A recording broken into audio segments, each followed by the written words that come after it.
시청자 여러분 안녕하십니까? JJC 뉴스온 시작합니다.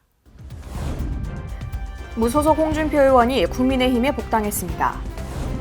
더불어민주당이 대선 후보 경선 일정을 연기하지 않고 현행 당헌 당규에 따르기로 했습니다. 델타 변이 바이러스가 세계 각국에서 빠르게 퍼지고 있습니다. 윤석열 전 검찰총장의 대선 출마 선언 여부가 화제입니다. 청와대 국민청원 게시판에 초소형 카메라 판매를 금지해달라는 글이 게시됐습니다. 국회 소식입니다. 무소속 홍준표 의원이 국민의힘에 복당했습니다. 지난해 3월 공천에 불복해 탈당한 뒤 1년 3개월여 만에 친정 복귀입니다. 무소속 홍준표 의원이 지난해 3월 공천에 불복해 탈당한 뒤 1년 3개월 만에 국민의힘으로 복당했습니다. 국민의힘은 지난 24일 최고위원회에서 무소속 홍준표 의원의 복당 안건을 상정해 반대 의견 없이 통과시켰습니다. 당초 당내에서 찬성이 강했던 점에 이준석 신임 대표도 복당을 늦출 이유가 없다는 의사를 계속 밝혀온 만큼 예상대로였다는 평가입니다. 유력 대선 주자로 꼽히는 홍 의원이 가세하면서 당내 대권 후보군이 한층 견고해진 모습입니다. 다만 강경 보수로의 회귀로 우려하는 일부 의원이나 지지층의 반발이 있다는 점이 우려되고 있습니다. 최근 윤 전 총장을 겨냥해 날선 비판을 이어온 홍 의원은 지난 23일 엑스파일 논란과 관련해 사찰을 늘 지휘했던 분이 불법 사찰을 운운하며 검증을 피하려고 하는 것은 올바른 태도가 아니라고 말했습니다. 이에 이준석 대표는 윤석열 전 총장이 불법 사찰에 해당하는 행위를 했다는 것을 들어본 적이 없다. 아마추어스러운 공격이라며 복당을 앞둔 시기에 이런 글을 올리는 게 의아하다고 비판했습니다. 당장 윤 전 총장을 영입해야 한다는 게 당내 중론인 상황에서 홍 의원의 등장은 부담일 수밖에 없기 때문입니다. 대권 도전을 앞두고 복당이라는 시험대를 넘은 홍준표 의원. 오늘 최고위원회의 복당 결정으로 1년 3개월 만에 다시 당으로 돌아왔습니다. 어쩔 수 없이 잠시 집을 떠나야 했던 집안의 맏아들이 돌아온 셈입니다. 공정과 자유, 서민과 소통을 기치로 삼아 정권 교체를 위한 하늘의 미랄이 되도록 하겠습니다. 지금 우리에게 필요한 것은 화합과 통합 그리고 연합입니다. 이런 삼합의 정신으로 대선 승리를 위해 모두 하나로 뭉쳐야 합니다. 이로써 국민의힘 내 대권 주자들은 유승민 전 의원, 원희룡 제주지사, 하태경 의원에 더해 홍준표 의원까지 4명으로 늘어난 상황인 만큼 앞으로 국민의힘 대권 주자들의 행보가 주목됩니다. 더불어민주당이 대선 후보 경선 일정을 연기하지 않고 현행 당헌 당규에 따르기로 했습니다. 더불어민주당은 지난 22일 의원총회를 열어 대선 후보 경선 일정을 논의했습니다. 지도부는 이날 의총을 열어 경선 연기 여부를 두고 찬반 의견을 청취한 뒤 자유토론을 진행했습니다. 앞서 민주당 지도부는 지난 20일 심야 비공개 회의를 열고 경선 연기를 논의했지만 지도부 간에도 이견이 커 결론을 내리지 못했던 상황입니다. 의원님들 사이에서 대선 경선 연기 논란에 대한 의원님들 의견을 듣기 위해 의총이 열리게 되었습니다. 이날 비공개로 이뤄진 의총에선 경선 연기 찬성 측인 이낙연계 홍기원 의원, 정세균계 김종민 의원이 연기 반대 측인 이재명계의 김병욱, 김남국 의원이 의견을 개진했습니다. 이날 의총은 당초 예상했던 2시간을 훌쩍 넘긴 3시간 20분이 지나서 끝났으며 의총 전날에도 찬성 입장인 이낙연 전 대표, 정세균 전 총리 측과 반대 입장인 이재명 지사 측의 갈등은 격화했습니다. 또한 정 전 총리는 직접 라디오 매체에 출연해 당무위원회 의결로 경선 연기를 정할 수 있다고 강조했습니다. 선거라고 하는 것은 상대가 있는 거 아닙니까? 예. 그래서 상대가 어떻게 하느냐와 보조를 맞추는 것도 매우 중요하거든요. 이게 예. 상호 경쟁을 하는 거기 때문에 현재 생각하고 있는 것보다는 예. 좀 연기하는 것이 바람직하겠다고 하는 것이 저의 생각입니다. 대한민국 20대 대통령 선거가 260일 정도 남았습니다. 경선 시기 조율이 필요하다는 권리당원 서명자 수가 이틀 만에 2만이 넘었습니다. 저는 지난 당대표 최고위원 선거의 현장에 있었습니다. 4, 5명 남짓 앉혀놓고 유세했습니다. 대선 경선마저 이렇게 치를 수는 없습니다. 특정 후보의 유불리를 따져서는 안 됩니다. 반면 이 지사 측 민형배 의원은 SNS를 통해 당헌 당규대로 제때 경선을 치러야 지금 신뢰의 위기에 처한 민주당이 그나마 사는 길을 찾을 수 있다는 의견을 전했습니다. 의총서 3시간에 걸친 경론 이후 최고위원회를 열었지만 대선 경선 연기 결론은 내지 못한 채 끝났으며 이후 25일 열린 최고위원회의에서 대선 경선 연기는 하지 않기로 결의했습니다. 또한 더불어민주당은 차기 대선 경선 일정을 현행 180일 전 후보 선출 규정대로 9월 초 대선 후보를 선출하기로 결정했습니다. 내년 3월 9일 우리 민주당이 국민의 신임을 받을 수 있도록 어떠한 방법이 적절할 것인가 충정 어린 진지한 논의가 있었습니다. 여러 가지 이견이 있었습니다만 우리 지도부는 하나로 가야 된다는 합의하에 이견이 있는 최고위원들께서도 양해를 해주셨고 같이 힘을 하나로 모아서 이렇게 결정을 했습니다.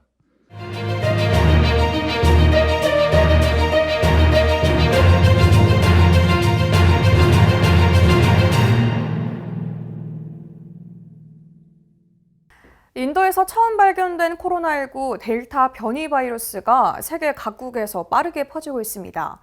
델타 변이 바이러스를 얼마나 효과적으로 차단하느냐에 정부가 목표로 하고 있는 11월 내 집단 면역 달성 여부가 달려있다고 해도 과언이 아닌데요. 현 상황에 대한 앵커 브리핑 시작하겠습니다. 먼저 A일보는 코로나19의 주요 변이 바이러스는 알파, 베타, 감마, 델타 등 4종류가 있는데 인도에서 유래한 델타 변이가 인류의 코로나 사태 극복에 있어 가장 큰 위험 요소라는 게 전문가들의 일치된 견해라며 위험성을 강조했습니다. 또 이 사태에 대한 최선의 방책은 델타 변이 바이러스가 아예 국내로 들어오지 못하도록 하는 것이라고 말했습니다. B일보는 국내 상황도 마음 놓을 수 있는 단계는 아니라며 백신 2차 접종 시 예방률이 80% 이상인 만큼 백신 속도 전에 차질이 빚어지지 않도록 당국은 접종 인력과 시스템에 문제가 없는지 철저히 점검할 필요가 있다고 강조했습니다. 마지막으로 C일보는 정부는 7월부터 대폭 완화된 새로운 사회적 거리두기를 시행하기로 했다며 방역당국이 변이 바이러스의 위험성을 고려해 격리 면제 대상 국가를 재검토하고 이동형 유전자 증폭 검사 대상을 늘리는 등 만일의 사태에 대비해 좀 더 면밀한 방역 대책을 강구하길 바란다고 말했습니다. 현재 변이 바이러스를 막을 수 있는 사실상 유일한 수단은 백신입니다. 종류와 상관없이 모든 백신이 2차 접종까지 완료하면 변이 바이러스의 방어력이 생긴다고 합니다. 확보한 백신 물량을 가능한 빨리 들여와 접종 속도를 높이는 게 가장 중요해 보입니다. 야권의 유력한 대선 주자인 윤석열 전 검찰총장의 대선 출마 선언 여부가 지난주 내내 화제였습니다. 지난 3월 검찰총장에서 스스로 물러난 지 근 4개월 만인데요. 검찰총장이 임기 도중 직을 내려놓은 지 채 4개월도 되지 않아 대선 출마를 선언하는 헌정사상 전례 없는 경우에 국민적 관심사가 몰린 가운데 앵커 브리핑 이어갑니다. 먼저 A일보는 윤 전 총장은 검찰 중립성 훼손 논란을 자초하면서까지 정치판에 뛰어든 명분을 설명하고 납득시켜야 한다며 납득할 명분을 제시하지 못한다면 또 한면에 타락한 정치검사로 전락할 것이라는 뜻을 밝혔습니다. 또한 부인과 장모와 관련한 추문이 난무하는 이른바 윤석열 엑스파일에 대해서도 분명한 태도를 보여야 한다는 말도 더했습니다. 이어서 B일보는 이제 대권 도전을 분명히 한 만큼 윤석열 전 총장은 공인과 다름없는 정체성과 인식을 가져야 한다며 대권 도전을 선언하게 되면 본격적인 검증이 시작된다고 말했습니다. 또한 이제 대선 후보를 자임한 이상 윤 전 총장도 불법 사찰 의혹을 제기하는 데서 나아가 의혹에 대해 국민에게 밝힐 의무와 책임이 있다고 강조했습니다. 마지막으로 C일보는 문재인 정부에 굴하지 않고 맞서는 강단을 보여 지지율을 끌어올렸지만 정치인 윤석열의 능력은 입증된 것이 하나도 없다고 비판했습니다. 그동안 공부하고 다져온 각 분야의 주요 정책과 현안에 대한 진단과 해법, 국가 미래에 대한 비전 등도 소상히 제시해야 한다며 무엇보다 윤 전 총장이 검찰 중립선 훼손 논란을 자초하면서까지 정치판에 뛰어든 명분을 설명해야 한다는 말에 공감했습니다. 윤 전 총장의 대선 출마와 더불어 헌재의 판단이 나온 만큼 현재 윤 전 총장 측이 제기해 법원에 계류돼 있는 정직 2개월이라는 징계 처분의 취소를 구하는 행정소송의 귀추도 주목됩니다. 법원은 다음 달 16일에야 첫 증인 신문에 나설 계획인데 대선 국면이 본격화되기 전에 결론을 도출할 수 있도록 재판에 속도를 내야 합니다. 최근 잇따른 몰래카메라 범죄 소식이 전해지면서 불안감을 호소하는 이들이 늘고 있는 가운데 청와대 국민청원 게시판에는 초소형 카메라 판매를 금지해달라는 청원이 제기됐습니다. 청원인은 일명 몰카라고 불리는 불법 촬영 범죄가 기하급수적으로 늘어나고 있다며 초소형 카메라를 이용해 화장실, 숙박시설, 지하철, 집 등 어디서나 불법 촬영을 하는 범죄자가 급증하고 있다고 우려를 전했습니다. 청원인은 이런 초소형 카메라는 인터넷에서 클릭 몇 번으로 쉽게 구매할 수 있다면서 아무나 몰카 구매가 가능하고 찍을 수 있다는 것에 공분했습니다. 또한 마땅한 규제도 없이 일반인에게 버젓이 팔리고 있다며 구매한 손님이 초소형 카메라를 범죄 목적으로 사용하면 끝이고 셀 수 없는 피해자들이 발생한다고 주장했습니다. 그러면서 불법 촬영은 재범률이 매우 높고 악질적인 범죄고 또 첨단 기능이 발달할수록 인권 침해, 사생활 침해 문제에 부디 관심을 가져야 한다며 초소형 카메라 유통을 규제해달라고 강조했습니다. 해당 청원에는 28일 오후 1시를 기준으로 약 13만 명이 동의했습니다. 이어서 수도권 소식입니다.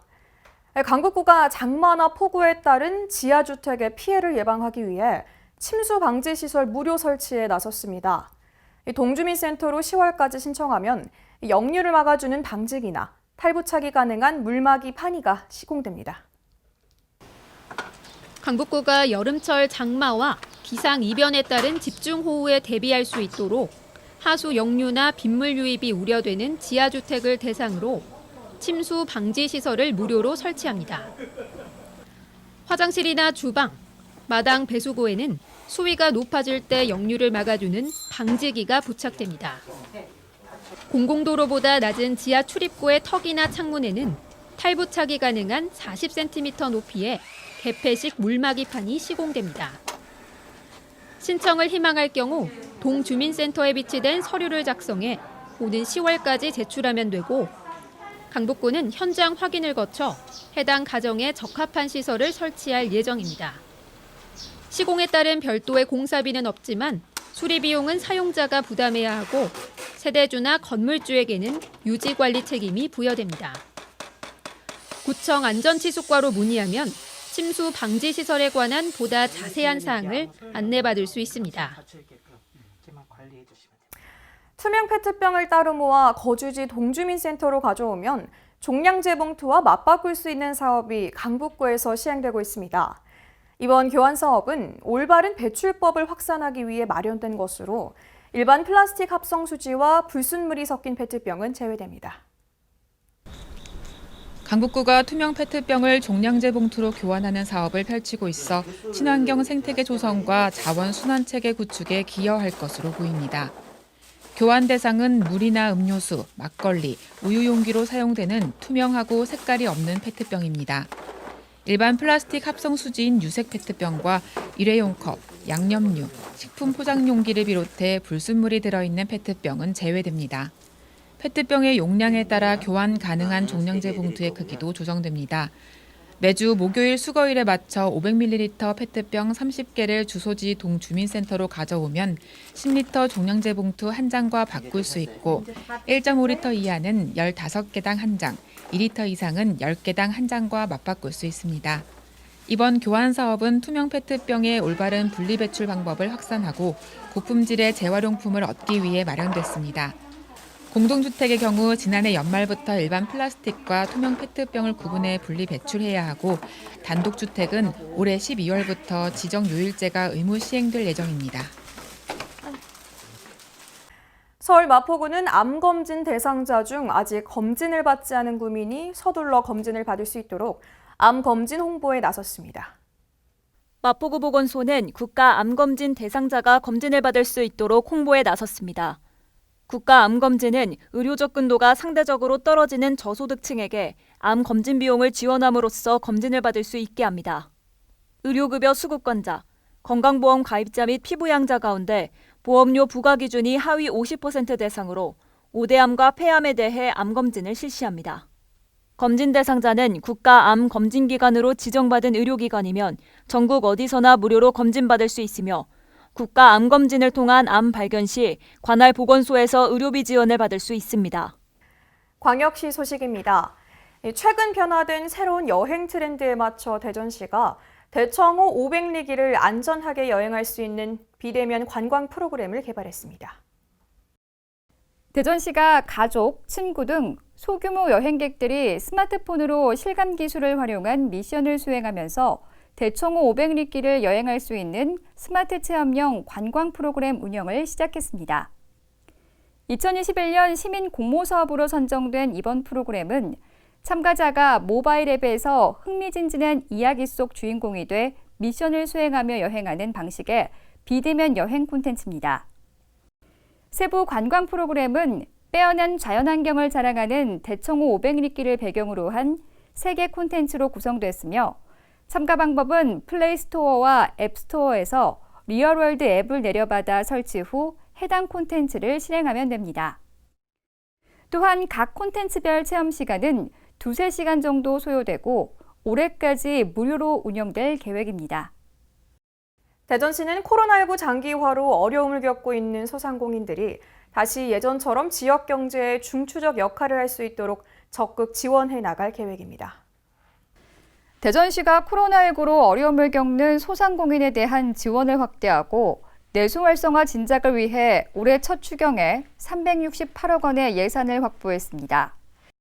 이번 추경은 고용유지 소상공인 사회보험료 지원 40억 원 등 10개 신규 사업 추진을 위해 69억 원을 확보했으며 지역화폐인 온통대전 발행액 250억 원 등 8개 사업에 총 299억 원을 증액해 지역경제 활성화에 중점을 뒀습니다. 이에 대전시는 1인 자영업자 대전형 유급 병가제 도입, 버팀목 자금 등 노점상 소득 안정 지원, 전통시장과 상점과 주차 환경 개선 사업, 온통대전 발행액 규모 확대 등 다양한 소상공인 지원 사업을 적극적으로 발굴해 추진할 계획입니다. 광주시가 15일 3.38대 1의 높은 경쟁률로 합격한 광주 인공지능사관학교 2기 교육생 입교식을 개최하고 본격적인 교육에 들어갔습니다. 이날 입교식은 코로나19 방역수칙을 준수한 가운데 온라인 생중계와 병행해 진행됐으며 교육생의 사관학교 지원 동기와 포부, 일기생 체험 수기 등을 공유하는 시간을 가졌습니다. 7개월이라는 길다면 길고 짧다면 짧은 시간인데 그동안에 이제 교육을 열심히 받아서 최대한 많은 것을 흡수해서 졸업을 할 수 있도록 하겠습니다. 2기로 선정된 180명의 교육생들은 10월 말까지 AI 알고리즘, 딥러닝, 빅데이터 분석 등 중고급 과정을 이수하고 11월부터 12월에는 자동차, 에너지, 헬스케어 등 지역 특화 산업과 공공 분야를 주제로 현장 중심의 프로젝트 실습 과정 교육을 받게 됩니다. 광주시는 전국에서 온 교육생을 위해 기숙사와 점심을 무료 제공하고 해커톤, 성과보고회를 개최해 성적 우수자에게 시상금 및 국내 연수 등의 기회를 제공하며 취창업으로 이어지도록 적극 지원할 계획입니다. 광주시가 지난 16일 열린 2021년 드론 실증도시 구축사업 착수식을 시작으로 드론 산업 활성화에 나섰습니다. 드론 실증도시 구축 사업은 도심 내 드론 활용 활성화를 위해 지자체가 지역 특성에 맞는 아이템을 제안하고 실증 활용을 추진하는 사업입니다. 우리 시는 미래 산업으로 각광받고 있는 드론을 활용해 작년 8월 집중호우 피해 등 도심 속 재난 상황에 대비하기 위해서 이번 사업을 추진하게 되었습니다. 실증이 안전하게 이루어질 수 있도록 세부 일정을 시 홈페이지에 사전 공개하고 안전요원을 배치하겠습니다.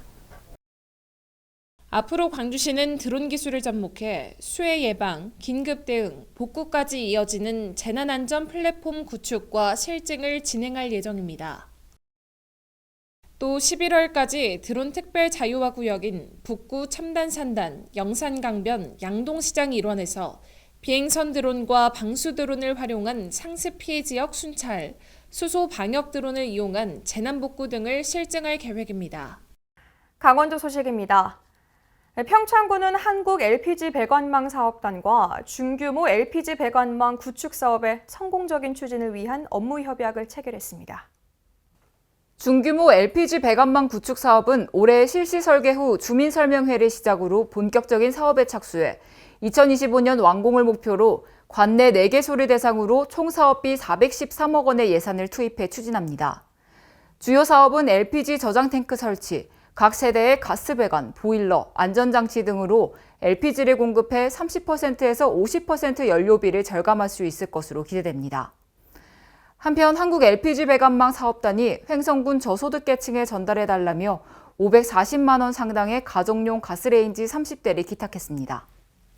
횡성군은 관내 모든 사업체를 대상으로 2020년 기준 경제 총조사를 실시합니다. 경제 총조사는 국가 경제정책 수립을 뒷받침하고 각종 경제 통계 작성의 기초 자료로 활용되는 경제통계 인프라로 5년 주기 국가 기본 통계조사입니다. 이번 경제 총조사의 조사 대상은 관내 3,700여 사업체로 사업체명, 소재지 등 37개 항목에 대하여 조사가 이뤄집니다. 기간은 6월 14일부터 7월 9일까지로 조사원들이 방문하여 대면 조사를 실시함과 동시에 PC, 스마트폰이나 태블릿을 이용하여 비대면 조사도 병행 실시됩니다. 비대면 조사를 원하는 사업체에서는 횡성군청 상황실에 전화해 참여번호와 비밀번호를 확인한 후 비대면 조사에 참여할 수 있습니다. 충청도 소식입니다. 충북도가 중소벤처기업부에 K-바이오랩허브 구축을 위한 사업계획서를 제출했습니다. 충북도의회는 K-바이오랩허브 구축을 위한 대정부 건의안을 채택하며 지원 사격에 나섰습니다. 미국 보스턴의 바이오 스타트업 지원 기관인 랩센트럴을 벤치마킹한 K-바이오랩허브. 신약 개발부터 바이오 창업 기업의 실험 연구, 임상, 시제품 제작까지 할 수 있는 종합센터로 국비 2,500억 원이 투입됩니다. 전국 12개 시도가 K-바이오랩허브 유치를 선언한 가운데 충청북도도 도전장을 내밀었습니다. 충청북도는 특히 바이오 취업 지원 기관인 랩허브 유치를 통해 기존 인프라와 연계 충북 오송을 세계적인 바이오 클러스터로 육성한다는 계획입니다. 이미 랩허브 구축을 위한 사업 계획서를 중기부에 제출했습니다. 또한 바이오 관련 전국 61개 기업 기관과 업무 협약을 체결하는 등 유치에 힘을 모으고 있습니다. 충청북도는 지난 17일 도내 주요 경제기관 단체가 참여한 목요 경제회의를 개최하고 주요 현안을 홍보했습니다. 이 자리에서 K-바이오랩허브 충북 유치를 위해 적극적인 관심과 협조를 당부했습니다. 충청북도 의회와 청주시 의회는 오송이 최적이라는 내용이 담긴 대정부 건의안을 채택하고 지원 사격에 나섰습니다. 충청북도는 반도체 클러스터 유치 실패 경험에서 알 수 있듯 수도권과 비수도권을 동등한 잣대로 평가해서는 안 된다며 국가 균형 발전 기여도와 효과를 반영해 선정하기를 바란다고 밝혔습니다. 경상도 소식입니다. 양주 누리길 환경 개선 사업이 마무리되는 등 도심지 곳곳이 활짝 핀 수국으로 시민들의 발길을 모으고 있습니다. 양주 누리길은 총 연장 4.7km 구간 중 1, 2구간 소나무 숲길과 메타세콰이어 숲길 1.6km가 해당되며 경상남도 특별조정교부금 5억 원을 지원받아 지난해 12월 착공해 지난 5월 말 사업을 완료했습니다. 이곳에는 LA드림, 니코블루 등 수국 품종 8종과 금목서, 은목서 등 8만 8천 본의 수목과 초화류를 식재하고 포토존, 흔들의자, 쉼터 등을 설치해 시민들에게 다양한 즐길거리와 쉴거리를 제공하고 있습니다. 아울러 유휴부지 건강숲길, 명동공원 등 9개소에 2만 5천 본 규모의 수국이 만개해 올해 8월까지 시민들에게 힐링할 수 있는 공간을 제공할 예정입니다. 식재된 수국은 2020년 양산시 초화류 육모장에서 시범 생산한 1년생 수국이며 양산시는 2025년까지 15만 본 규모의 수국을 자체 생산해 양산을 꽃이 가득한 수국의 도시로 조성할 계획이라고 밝혔습니다. 포항 운하크루즈 자율운항 시연회가 열렸습니다. 최첨단 기술로 자율운항을 성공적으로 마치며 선박 자율운항의 시대를 활짝 열었는데요. 스마트시티 포항이 디지털 기반 4차 산업혁명 시대를 선도하고 있습니다. 16일 포항 운하 및 송도 해양 일원에서 포항 운하 크루즈 자율운항 시연회가 열렸습니다. 이날 크루즈 자율운항 시연으로 선박 자율운항 전문 회사인 아비커스사가 국내 최초로 선박 완전 자율운항에 성공하며 차세대 해상 모빌리티 시장을 선점했습니다. 시연회에서 포항 크루즈 상용선은 포항 운하에서 송도 해양까지 약 10km를 순항했습니다. 특히 인공지능이 선박과 항로 주변을 분석하고 증강현실을 기반으로 이를 항해자에게 알려주는 하이나스와 자동 선박 이접안 시스템인 하이바스 등의 최첨단 자율운항 기술을 활용해 출항부터 운항, 귀항, 접안까지 완전한 자율운항을 선보였습니다. 포항시는 이번 포항운하 크루즈 자율운항 시연으로 포항운하와 송도해양 일원이 선박 자율운항 실험 실증의 테스트베드 최적지임을 다시 한번 확인하고 향후 송도해양 ICT 기반 신산업 육성에도 적극 노력할 계획입니다. 전라도 소식입니다. COP28 유치위원회 공동위원회가 제4차 정기회의를 열고 COP28 남해안 남중권 유치를 위한 결의를 다졌습니다. 이번 제4차 정기회의에서는 COP28 유치 분위기 확산을 위해 일회용품 사용 줄이기 운동 전개와 탄소 사냥꾼 활동 확대는 물론 온오프라인 홍보 방안을 논의하기도 했습니다. COP28은 2023년 11월에 열릴 예정으로 개최국은 오는 11월 영국 글래스고 제26차 회의에서 결정됩니다. 남원시가 우리 집 수돗물 안심 확인제를 연중 운영하고 있는데요. 자세한 내용 양호정 기자가 보도합니다. 남원시는 수돗물에 대한 불신을 해소하고 사용자가 수질 상태를 직접 확인하는 우리 집 수돗물 안심 확인제를 연중 운영합니다. 우리 집 수돗물 안심 확인제는 수돗물에 대한 인식 개선과 음용률 증대를 위해 수돗물을 공급받는 과정에서 수질의 이상 유무를 확인하거나 수질이 궁금할 때 수질 검사를 의뢰하면 담당자가 각 가정을 방문해 무료로 수돗물 수질 검사를 실시한 후 결과를 알려주는 제도입니다. 남원시에서는 휴대용 수질 검사 장비를 활용해 7개 항목의 검사를 실시하고 수질 상태를 검증할 예정입니다. 남원시 상수도 사업소장은 수질 검사 결과를 민원인에게 공개함으로써 투명 행정을 실현하고 수돗물에 대한 불신 해소와 안정성을 홍보하는 등 앞으로도 양질의 수돗물 공급 관리에 최선을 다하겠다고 말했습니다. 지금까지 전북에서 양우정이었습니다. 익산시가 실내 야구 연습장 등 다양한 인프라를 구축하며 스포츠 메카에 한 발 더 다가섰습니다.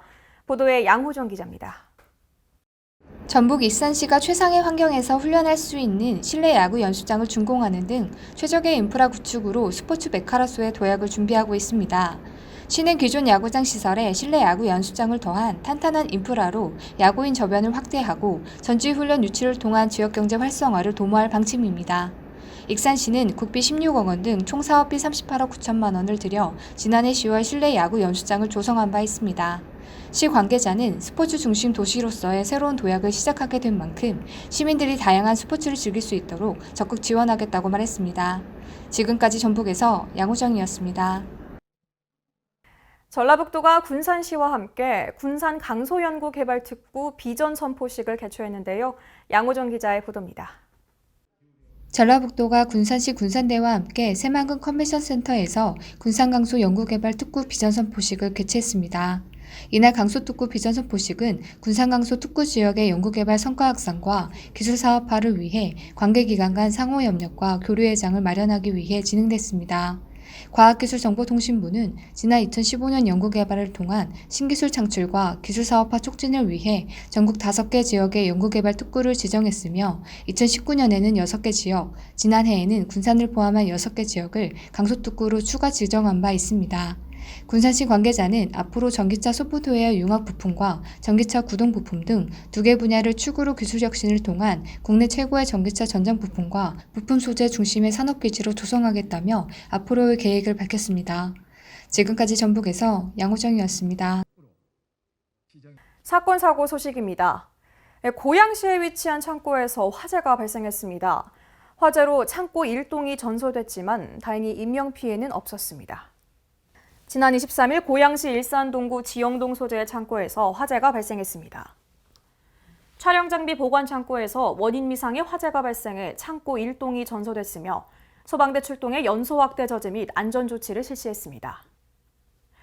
화재 진압을 위해 소방 인력 27명과 장비 18대가 동원됐으며 최초 신고 접수 후 완진까지는 약 3시간이 걸렸습니다. 정확한 화재 원인과 재산 피해 규모는 조사 중이며 인명 피해는 없었습니다.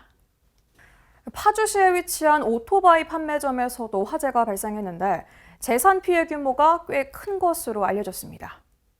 지난 23일 경기도 파주시의 오토바이 판매점에서 화재가 발생했습니다. 건물 상단으로 화연 및 검은 연기가 솟구친다는 신고로 금촌대 출동 후 인명검색 및 화재 진압을 시행했습니다. 해당 화재 진압을 위해 소방 인력 38명과 장비 18대가 동원됐으며 약 1억 3천만 원가량의 재산 피해가 발생했으나 다행히 인명 피해는 없었습니다. 과천시 신혼희망타운 아파트 건설 현장에서 구조물이 작업자를 덮치는 사고가 발생했습니다. 구급대가 신속하게 안전조치를 실시했지만 피해자는 끝내 사망했습니다. 지난 25일 과천시 신혼희망타운 아파트 건설 현장에서 사고가 발생했습니다. 타워 크레인 설치 중 크레인 슬링벨트가 끊어지면서 걸려있던 구조물이 추락했으며 작업자를 덮쳐 구조대가 출동했습니다. 구급대는 현장 도착해 안전조치 및 CPR을 진행했으나 사고자는 끝내 사망했습니다. 정확한 사망 원인은 두부골절과 심정지로 알려졌으며 재산 피해는 조사 중입니다.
기상청에 따르면 올해 장마는 예년보다 일주일 정도 늦은 6월 말 또는 7월 초 시작될 전망입니다.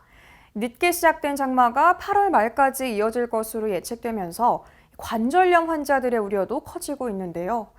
장마철에는 실내 온도를 26도에서 28도, 습도를 50% 이하로 맞추고 스트레칭으로 관절의 유연성을 높여주면 통증을 줄이는 데 도움이 된다고 합니다.